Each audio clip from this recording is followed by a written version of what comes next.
Welcome back to day 28 of being delusional. I left off on day 22 or 23, I believe, and I did something crazy. I left my phone off completely for, I think, 4 or 5 days. I was going camping with my family, and I decided I think I need a break from everything altogether, and part of being delusional is just doing things you wouldn't normally do. I would normally keep my phone on the entire camping trip and be still trying to check my phone, post online, taking videos, and it becomes overwhelming and almost distracts you from enjoying the moment. So I bought a little disposable camera and I only used that to take pictures, and it really helped me to be mindful of what I was doing. Because with my phone, I take videos and pictures of everything, and like a million of them.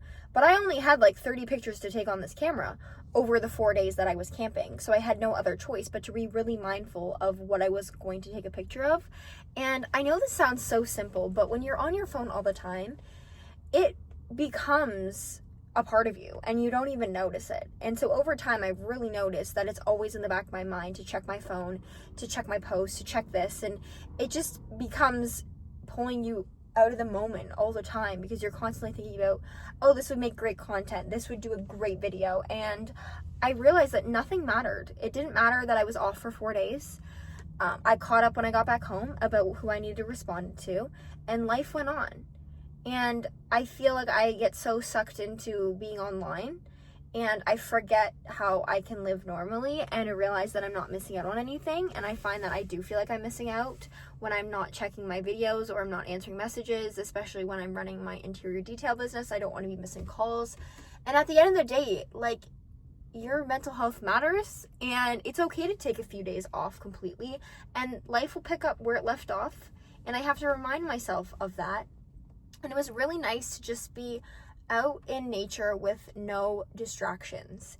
And I really noticed how everything did really slow down.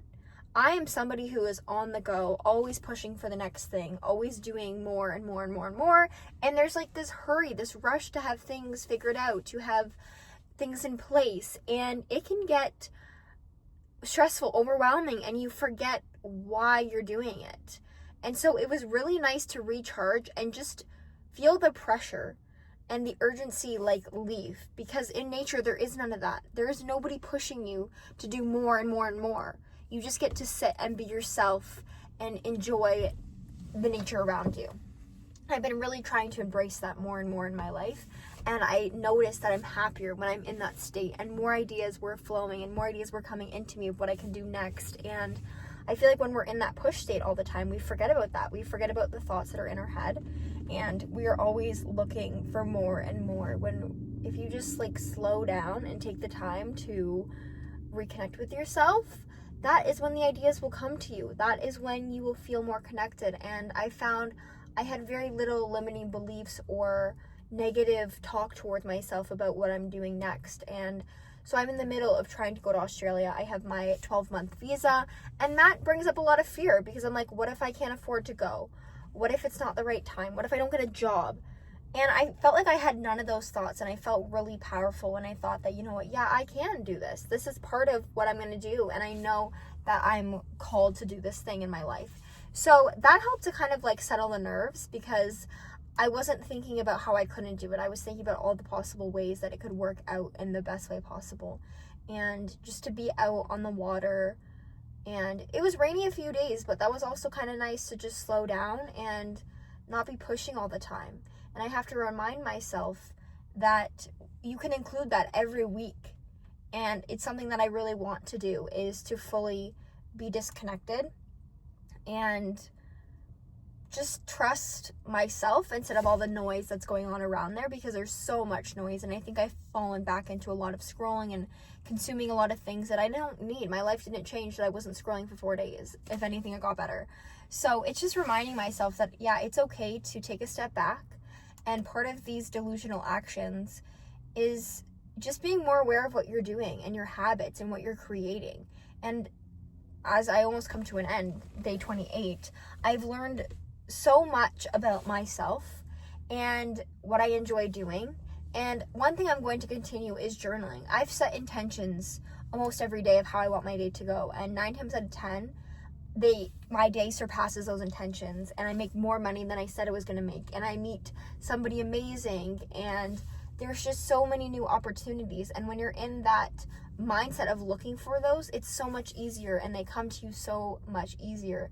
So one recent thing that I've picked up is acro yoga. I met a guy at the gym who is teaching yoga, and I was like, wow, I've always been interested in doing acro yoga, and so it's kind of like a gymnastics yoga type thing, and I've never been able to do it, and he does it. So I've been practicing with him now, and it's something that just is like a new part of me that's been unlocked, that I'm like, wow, I actually really enjoy doing this.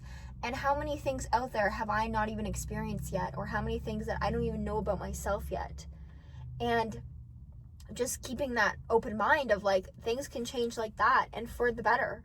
So it's just really helped me be in more of a state of gratitude in these past 30 days and be more aware of the actions that I'm choosing. I've been really diligent on the money that has been coming into my life and my income and my expenses, and really paying attention to where my money is going and being diligent on saving and completing the goals. It really honestly helps that I write my goals down every single day of like little steps of how I can get closer to the bigger picture.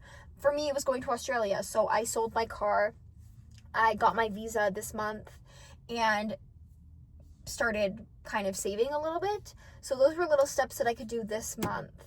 And I'm going to continue to do them each month. And just showing up has really helped. By saying I was going to post every single day on YouTube, it has really helped me to sit with myself, ask myself what it is that I want to share in this world, and to show up fully as me in every part, and prove to myself that I can, even on hard days, that I can do it. And it doesn't need to be perfect. It doesn't need to be the best video I've ever made. I just need to show up. And that has really helped me in the past 30 days, is to just get my voice out there in whatever way that I can, and maybe help some people along the way. Because your 20s can be confusing. It can be stressful. It can be overwhelming. And I really learned that I need to take breaks away from my phone and the outside world, and to just come back to myself and ask myself what it really is that I want. Because why are we rushing? Are we rushing to die? Because that's the only end goal, is to die, really. So why am I rushing my whole life to get somewhere when I could just sit here and enjoy being in nature, being outside, and doing little things that I genuinely love. I love to paddleboard. I love swimming. I love being in nature. And so that 4 days was such a great way to reconnect to what I love doing and be recharged and ready to go.